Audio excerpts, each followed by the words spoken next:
Réponse aux errements du directeur du commerce intérieur, M. Ousmane Mbaye. Le rejet des arrêts numéro 25 et 26 du 20 décembre 2012 par la Cour suprême, Chambre réunie, des requêtes en rabat d'arrêt dirigées contre les arrêts numéro 40 et 41 du 8 décembre 2011, rendus par la Chambre administrative de la Cour suprême, a pour effet de rendre irrévocables ces derniers, aucune voie de recours n'étant possible. Ceux-ci ayant rejeté les pourvois formés contre l'arrêt numéro 1 du 12 juillet 2011 rendu par la Cour d'appel de Dakar, statuant en Assemblée générale.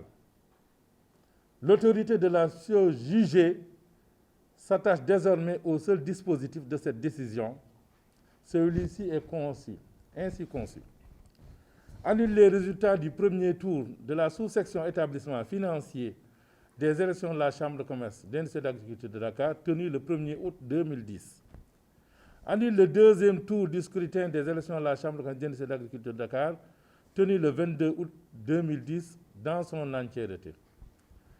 Il appartenait dès lors au ministre du Commerce et au gouverneur de la région de Dakar, auxquels toutes les décisions ont été notifiées en tant qu'autorité de tutelle, de faire produire à ce dispositif son plein effet, en tirant toutes les conséquences logiques qu'il comporte, à savoir notamment constater l'illégalité de l'actuel bureau de la Chambre de commerce, d'industrie et d'agriculture de Dakar, de mettre en place de façon concertée une structure provisoire chargée de diriger l'institution.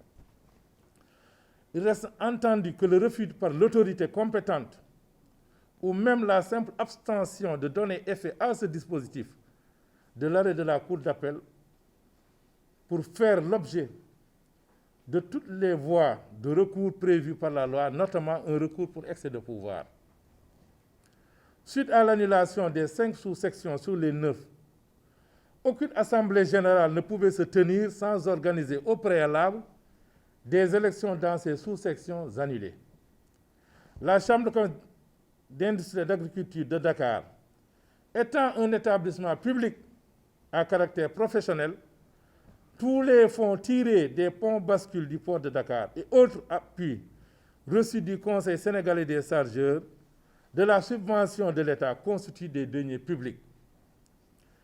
Nous maintenons et répétons que plus de 20 milliards ont été encaissés sur ces fonds publics ces 10 dernières années et dépensés sur des bases légères, mensongères et frauduleuses, sans aucun investissement majeur pour la Chambre de commerce, d'industrie et d'agriculture de Dakar.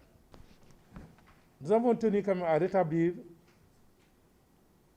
la vérité.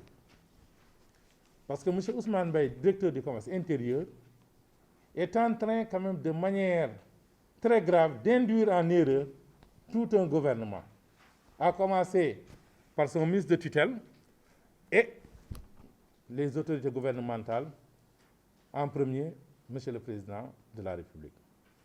Parce qu'aujourd'hui, M. Ousmane Mbaye occupe le poste stratégique de directeur du commerce intérieur, et aujourd'hui, tout le mal que nous pensons de lui est que M. Ousmane Mbaye aujourd'hui a atteint ses limites. Parce qu'il est en train de désinformer l'opinion. M. Ousmane Mbaye est en train aujourd'hui d'induire en erreur son ministre de tutelle d'abord et d'induire en erreur M. le Président de la République. Tout ce dont nous attendons du ministère, tout ce dont nous voulons quand même du ministère, constater l'illégalité du bureau, envoyer une mission d'audit pour auditer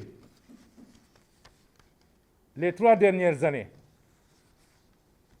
de la Chambre de commerce, et nous n'attendons que cela.